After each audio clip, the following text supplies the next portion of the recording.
नमस्कार। हम मौजूद हैं हर हाल में आपकी आवाज बनकर, बेखौफ आजाद आवाज।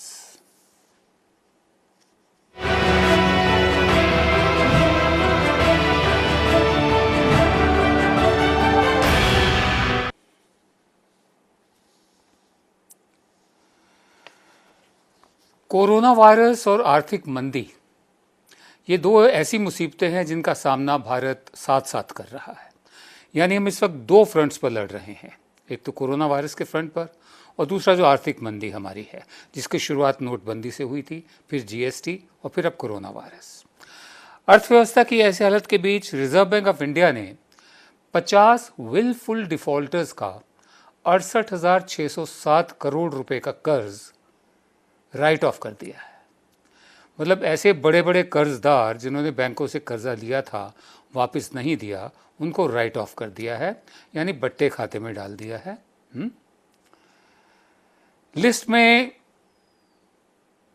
मेहुल चौकसी का नाम भी शामिल है, जिस पर 5,492 करोड़ रुपए का कर्ज है। इस वक्त वो एंटीगुआ में है। लिस्ट में संदीप झुनझुनवाला, संजय झुनझुनवाला का नाम भी है, जिन पर 4,314 करोड़ बकाया है। इस लिस्ट में जतिन मेहता की company Winsome diamonds and jewellery, जिस पर 4,076 करोड़ रुपए का कर्ज है। रोटोमैक ग्लोबल प्राइवेट लिमिटेड, जिस पर 2,850 करोड़ रुपए बकाया है। रुचि सोया इंडस्ट्रीज, जिस पर 2,212 करोड़ रुपए बकाया है। सुना है कि इस कंपनी को योगा टीचर रामदेव ने खरीदा है, और जब कोई कंपनी खरीदता है तो कर्ज समेत खरीदता है। तो क्या ये कर्ज इनका माफ़ कर दिया गया है या बट्टे खाते में डाल दिया गया है रामदेव का। Zoom developers private limited Gwalior, जिस पर 2012 करोड़ बकाया है। ऐसी कंपनियां शामिल हैं। आरटीआई एक्टिविस्ट साकेत गोखले की तरफ से दाखिल की गई आरटीआई के जरिए ये जानकारी हासिल हुई है। साकेत गोखले ने यह कहा कि उन्होंने आरटीआई इसलिए दाखिल की क्योंकि फाइनेंस मिनिस्टर निर्मला सीतारमण और minister of state for finance Anurag Thakur ने संसद में इस सवाल का जवाब देने से इनकार कर दिया था। साकेत गोखले के मुताबिक इनमें से ज़्यादातर विलफुल डिफ़ॉल्टर कई नेशनल बैंकों के डिफ़ॉल्टर हैं, जो या तो देश छोड़कर भाग चुके हैं या जिन पर जांच बिठाई जा चुकी है। अगर जांच ही चल रही है अभी तक, अगर चल रही है तो फिर इनको राइट ऑफ करने का क्या मतलब है। मेरे साथ हैं प्रोफेसर संतोष मेहरोत्रा, अर्थशास्त्री। आप बहुत बहुत शुक्रिया प्रोफेसर साहब अपना समय हमें देने के लिए। मैं दो बातें जानना चाहता हूँ संक्षेप में कि वेविंग ऑफ अ लोन, कर्जा माफ़ करना, और राइटिंग ऑफ ए लोन, इन दोनों में क्या फ़र्क है, और दूसरे, क्या इन सब डिफ़ॉल्टर से कोई सेटलमेंट हो सकता था? देखिए, सबसे बड़ी बात ये है कि वेवर तब होता है जब आप नेगोशिएट कर रहे होते हैं और नेगोशिएटेड डील होती है। जब राइट ऑफ होता है तो राइट ऑफ का मतलब यह है कि कोई गुंजाइश ही नहीं है कि पैसे वापस आने वाले हैं, तो वो मजबूरी में राइट ऑफ होता है। वो नेगोशिएटेड डील में भी राइट ऑफ होता है, मगर इन मामलों में जहां विलफुल डिफॉल्टर्स हैं, वहां तो सरकार ने केवल ऐसी चीजें करी हैं कि उनके जो घर या ऐसी संपत्ति कुछ और यहाँ पर हो, उसको हथिया लेना, मगर उसके अलावा और कोई जरिया रहता नहीं, क्योंकि ये विलफुल डिफॉल्टर हैं जो और कारणों से नॉन विलफुल जिन्हें कहा जा सकता है, डिफॉल्ट जिनका होता है, वो बिजनेस अगर खराब हो जाता है for unforeseen reasons, for unavoidable reasons, कि आपको क्लियरेंस नहीं मिला वगैरह, तो उस स्थिति में नेगोशिएटेड सेटलमेंट होता है, तो उसमें वेवर होता है, उसमें भी राइट ऑफ होता है। सर, मैं ये जानना चाहता हूं कि ये जो 68,607 करोड़ रुपए ये कर्जे माफ कर दिए गए हैं या इनको बैड डेट कह दिया गया है?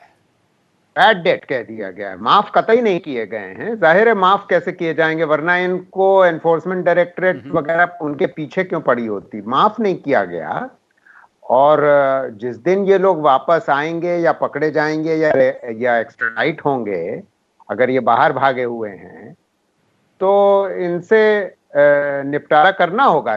मतलब ये माफ नहीं किया गया किसी भी हालत में। सर, मैं आगे बढ़ता हूं। मैं आपसे एक और भी सवाल पूछना चाहूँगा। हज़ारों करोड़ रुपए विलफुल डिफ़ॉल्टर्स के बट्टे खाते में डाल दिए। इसे बट्टा खाता बोलते हैं कि माफ़ नहीं किया, जैसा प्रोफेसर साहब बता रहे हैं, लेकिन ये बैड डेट है, ये रिकवर नहीं होंगे।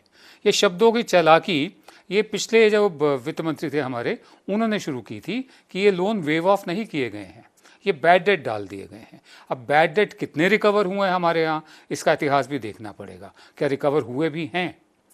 बहरहाल, हज़ारों करोड़ रुपए विलफुल डिफ़ॉल्टर्स के बट्टे खाते में डाल दिए गए, लेकिन कुछ हज़ार और लाख का कर्ज माफ़ होना आसान नहीं है। छोटे छोटे कर्जे होते हैं। महाराष्ट्र के 12 लाख किसान अभी भी अपना कर्ज माफ़ होने का इंतज़ार कर रहे हैं। इसके अलावा अगर हम आपको बताएं, महाराष्ट्र सरकार ने किसानों का अप्रैल 2015 से मार्च 2019 तक लिए गए 2 लाख रुपए तक का कर्ज माफ़ करने का ऐलान किया था। सिर्फ 2 लाख रुपए, यहाँ हज़ारों करोड़ की बात चल रही है। इस योजना का फ़ायदा 29 लाख किसानों को मिलने वाला था, जिसमें से 12 लाख किसानों को लॉकडाउन के कारण इसका फ़ायदा नहीं मिल पाया। लेकिन कोरोना वायरस और बढ़ते आर्थिक बोझ के बीच महाराष्ट्र सरकार अपना वादा पूरा करने में असमर्थ नजर आ रही है, वो मुकरी नहीं है। इसलिए महाराष्ट्र सरकार ने रिजर्व बैंक को चिट्ठी लिखकर कहा है कि वो बैंकों को निर्देश दें कि किसानों से 1 साल तक कर्ज वसूली टाल दी जाए।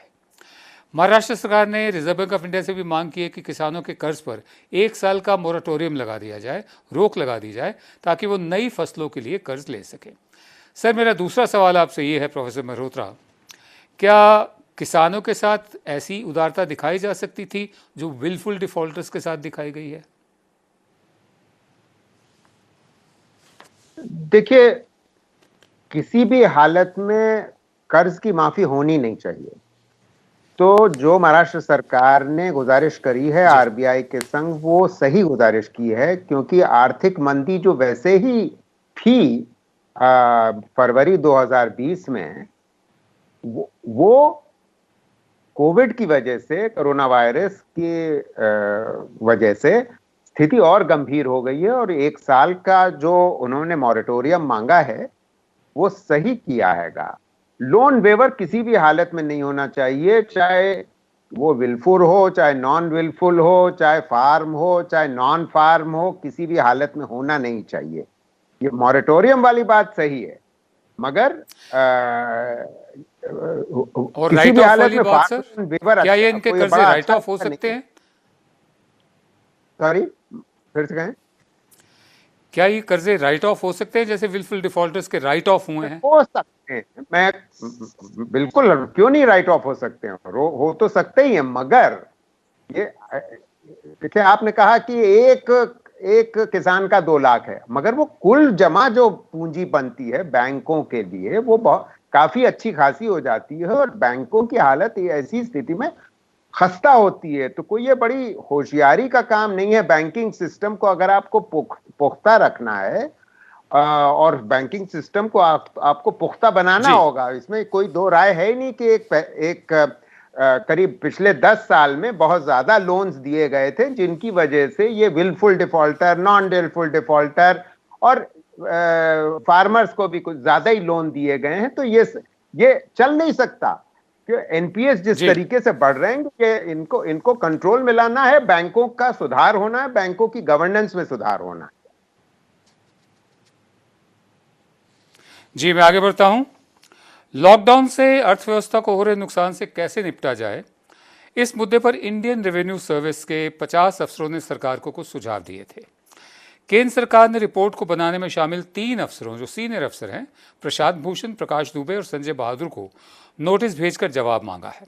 साथ ही में इनसे अहम जिम्मेदारियां भी वापस ले ली गई हैं। इन 3 अफसरों पर इल्ज़ाम लगाया है कि इन्होंने 50 नौजवान अफसरों को गुमराह किया और रिपोर्ट तैयार करवाई। सरकार के एक अफसर के मुताबिक इस रिपोर्ट ने देश में पैनिक का माहौल बना दिया है।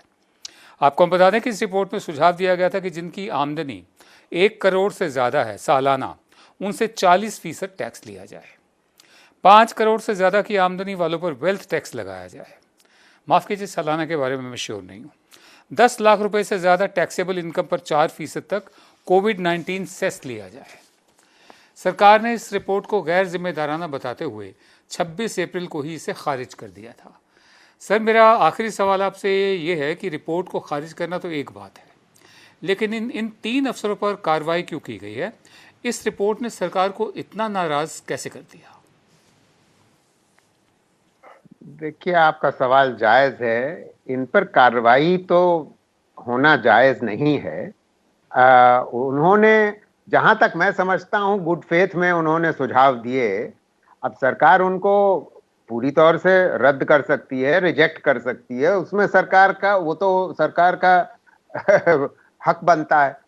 मगर इन पर एक्शन लेने का कोई खास मतलब निकलता नहीं है। इसमें डिमोरलाइजेशन होता है हमारी इंडियन रेवेन्यू सर्विस का। हालांकि उस रिपोर्ट में बहुत दम था नहीं, रिपोर्ट में बहुत अक्लमंदी के सुझाव नहीं थे।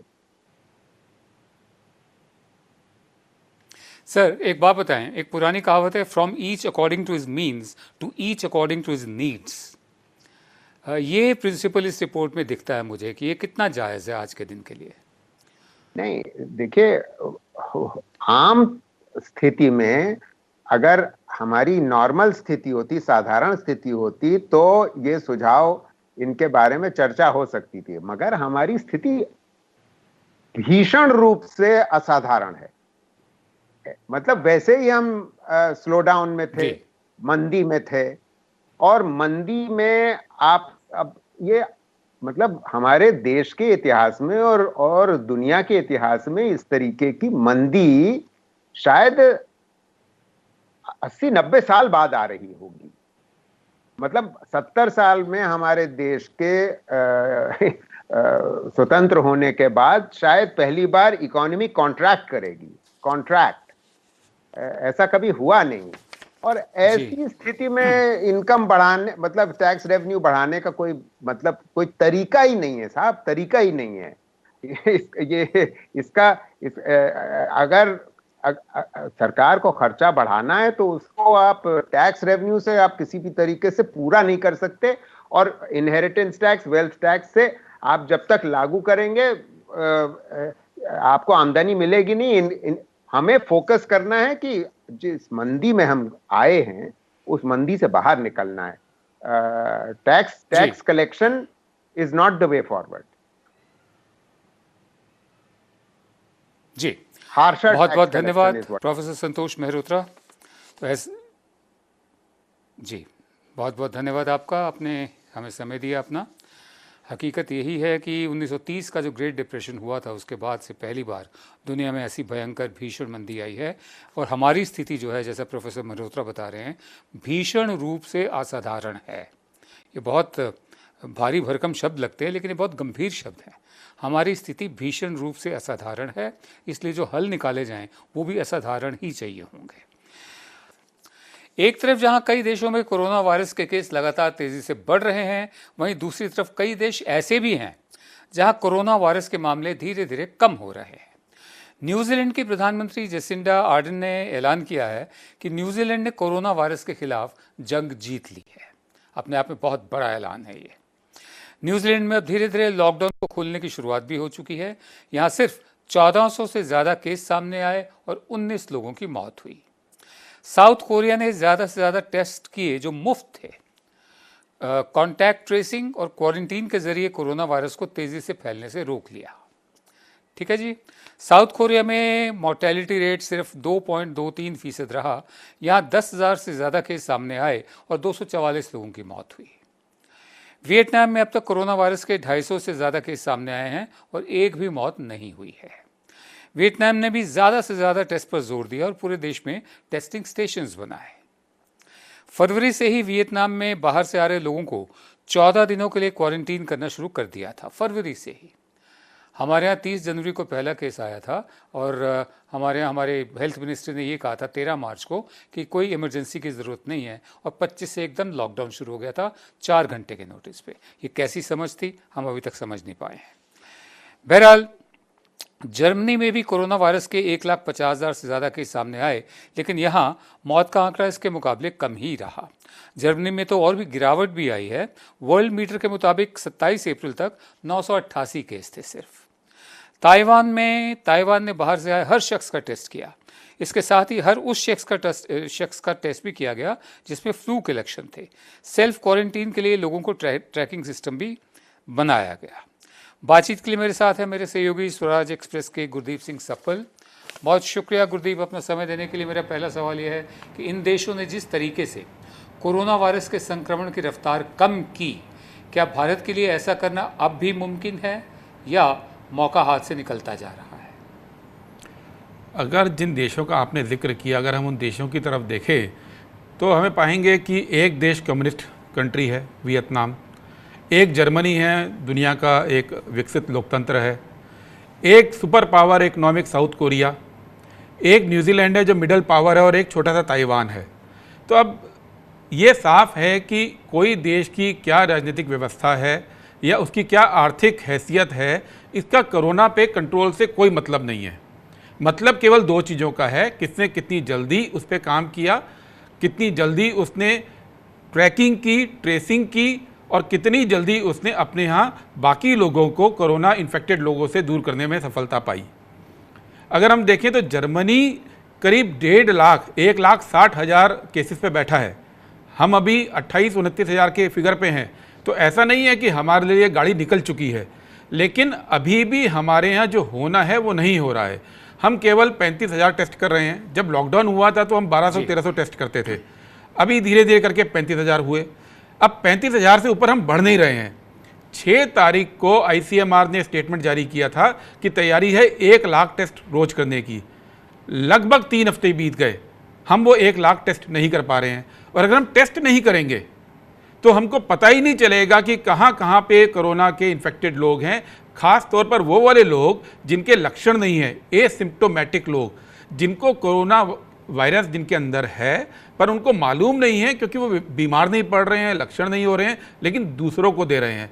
तो हम अगर अभी भी चाहें तो हम अपने इस गाड़ी को मतलब इसको पकड़ सकते हैं, लेकिन उसके लिए जो जरूरी है वो 1.5 महीने में हम 1200 से 35,000 आए, लेकिन 35,000 से 1 लाख जाने की जो बात हो रही है हम उसमें लगातार विफल हैं।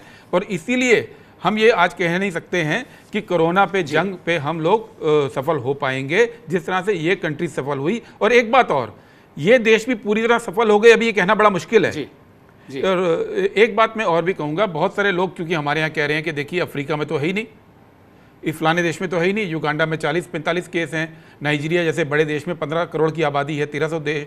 लेकिन ये सब वो देश हैं जहाँ पे कोरोना मार्च एंड में आया, कहीं 20 मार्च को आया, कहीं 21 मार्च को आया, तो वो केस अलग हैं। हमारे यहाँ कोरोना बहुत पहले आ गया था और हमने लापरवाही की और अभी भी हम लोग पूरी टेस्टिंग नहीं कर रहे हैं। जी, मैं आगे बढ़ता हूँ। दुनिया के ज़्यादातर देश इस वक्त कोरोना वायरस का सामना कर रहे हैं। इस वायरस से अब तक 30 लाख से ज़्यादा लोग इन्फेक्ट हो चुके हैं और 2 लाख से ज़्यादा लोगों की मौत हो चुकी है। इस वायरस के कारण दुनिया की इकोनॉमी पर भी असर पड़ रहा है, जैसे कि हम सब जानते हैं। लेकिन आर्थिक मंदी और कोरोना से निपटने के लिए दूसरे देश क्या कर रहे हैं? जर्मनी साल 2020 के लिए 156 बिलियन यूरो का सप्लीमेंट्री बजट पास कर रहा है। छोटे बिजनेस के लिए 50 बिलियन यूरो और कंपनियों को बेल आउट करने के लिए 500 बिलियन यूरो की मदद का ऐलान किया जा रहा है। स्पेन में कोरोना से प्रभावित कंपनियों और कर्मचारियों के लिए 219 बिलियन यूरो के पैकेज का ऐलान किया गया है। इटली ने 25 बिलियन यूरो के फंड का ऐलान किया है। फ्रांस में छोटे बिजनेस के लिए सिर्फ 45 बिलियन यूरो के पैकेज का ऐलान किया है। अमेरिका में $2 ट्रिलियन के पैकेज का ऐलान किया गया है। उज्बेकिस्तान, तुर्की, इंडोनेशिया, थाईलैंड, मलेशिया जैसे देशों ने भी अपनी अर्थव्यवस्था के लिए पैकेज का ऐलान कर दिया है। गुरदीप, मेरा दूसरा सवाल है कि इन देशों की तुलना में भारत की तैयारी और राहत के पैकेज को आप कैसे देखते हैं कि मतलब किस तरह का राहत का पैकेज यहाँ चाहिए और हमारी तैयारी क्या है? हमें नहीं मालूम कि हमारे यहाँ जो पैकेज आना था अभी तक क्यों नहीं आया। 26 मार्च को वित्त मंत्री ने एक घोषणा की थी जिसमें 1,70,000 करोड़ के पैकेज का घोषणा की गई थी। उसके बाद से आज 1.25 महीना बीत चुका है। हर हफ्ते आप देखिए तो जो इकोनॉमिक अखबार हैं उनमें खबर छपती है कि शायद कल, शायद परसों ये पैकेज आ जाए। हर हफ्ते खबर छपती है कि प्रधानमंत्री हमारे जो हैं वो अलग अलग स्टेक होल्डर से डिबेट की फीडबैक ले रहे हैं, उनके इनपुट्स ले रहे हैं कि पैकेज क्या होना चाहिए। लेकिन इस बीच में लगभग सवा महीना बीत चुका है। खुद प्रधानमंत्री ने जो घोषणा की थी एक इकोनॉमिक रिस्पांस टास्क फोर्स बनाने की, वो 19 मार्च को की थी। आज तक हमको नहीं मालूम कि वो टास्क फोर्स बना है कि नहीं बना है, क्योंकि अगर बना होता तो पब्लिक डोमेन में होता कि इसके मेंबर कौन हैं, वो क्या मीटिंग कर रहे हैं। खुद पीएम की घोषणा पे आज देश अंधेरे में है कि वो टास्क फोर्स है या नहीं है। और पूरी जो तैयारी है उस पर बहुत बड़ा पर्दा है। लगातार ये सुनने में आ रहा है कि घोषणा होने वाली है, घोषणा हो नहीं रही है। और एक बात जो समझने की है कि घोषणा के दो पहलू हैं। एक पहलू है कि आम आदमी को इस मुसीबत के वक्त में सहारा देना, और दूसरा है इकोनॉमी को सहारा देना। जो आम आदमी है उसमें करीब 33 करोड़ लोगों को जो पिछला पैकेज आया था उसमें 2000 से 500 रुपए के बीच की मदद दी गई। लेकिन इस बीच में 12 करोड़ वो लोग हैं जिनको सैलरी नहीं मिल रही, तनख्वाह नहीं मिली है इस महीने। इसमें 4.5 करोड़ वो लोग भी हैं जो टेक्सटाइल इंडस्ट्री में है। इसमें वो लोग भी हैं 35% हमारी लेबर फोर्स का, 1/3 जो लेबर फोर्स है वो 15,000 से 25,000 रुपये महीना कमाती है। उनको सैलरी अगर नहीं मिल रही है, उनको काम नहीं मिल रहा है, उसको कोई मदद नहीं की। तो सरकार में लगता है कि एक मानसिकता बन गई है कि लोग अपनी मुसीबत को अपने रिसोर्सेज से पार कर लेंगे, हम अर्थव्यवस्था की सोचें और उसकी तैयारी कर रहे हैं। लेकिन इस बीच में जो सवा महीना 1.5 महीना लोगों को दिक्कत हो चुकी है वो तो हो ही चुकी है। जी, ज़्यादातर देशों में आर्थिक पैकेज का ऐलान कर दिया गया है, लेकिन भारत में अब तक किसी भी आर्थिक पैकेज का ऐलान नहीं हुआ है। भारत में अब तक सिर्फ, जैसा गुरदीप बता रहे थे, 1,70,000 करोड़ के पैकेज का ऐलान किया है, जो हमारी जीडीपी का 0.8% है। FICCI, federation of Indian chambers of commerce and industry का कहना है कि अब लॉकडाउन को धीरे धीरे खोलने की ज़रूरत है। साथ ही जो मीडियम, स्मॉल और जो माइक्रो इंडस्ट्रीज़ हैं और छोटे बिजनेसेस, उन पर अलग से ध्यान देने की ज़रूरत है, क्योंकि वो संगठित क्षेत्र के जो बिजनेसेस जितने भी हैं, काम जितने भी हैं, सबसे ज़्यादा नौकरी वही देते हैं। The all India association of industries ने कहा है कि दूसरे देशों की तुलना में भारत ने जो राहत पैकेज दिया है वो बहुत कम है। हम भी इसे ऊँट के मुँह में जीरा कह चुके हैं कई दफ़े। जिन देशों में संक्रमण की रफ्तार धीमी पड़ी है इन्फेक्शन की, वहाँ लॉकडाउन के साथ साथ ज़्यादा से ज़्यादा टेस्ट पर भी जोर दिया गया। भारत में अब तक 7 लाख से ज़्यादा टेस्ट हुए हैं, प्रति 10,519 टेस्ट हुए हैं। 10 लाख लोगों की संख्या में 519 लोगों पर टेस्ट हुए हैं। जबकि जिन देशों का हमने जिक्र पहले किया उनमें से अकेले जर्मनी में 20 लाख से ज़्यादा टेस्ट किए जा चुके हैं। न्यूजीलैंड में प्रति 1 मिलियन 10 लाख 26,143 टेस्ट हुए हैं। वियतनाम में हर 10 लाख लोगों में से 2,188 टेस्ट किए गए हैं। मेरा आखिरी सवाल गुरदीप आपसे ये है कि भारत में जिस तरीके से केस बढ़ रहे हैं और सरकार जो कदम उठा रही है, ऐसी हालत में भारत में कोरोना वायरस की स्थिति मई में कैसी होगी? मिड में जो कहा जा रहा है, या तीसरा हफ्ता मई का, कैसी होगी? ये बिल्कुल साफ है कि मई में जो संख्या है वो बढ़नी ही बढ़नी है। अभी तक ऐसा कुछ नहीं हुआ कि हमारे यहाँ संख्या कम हो।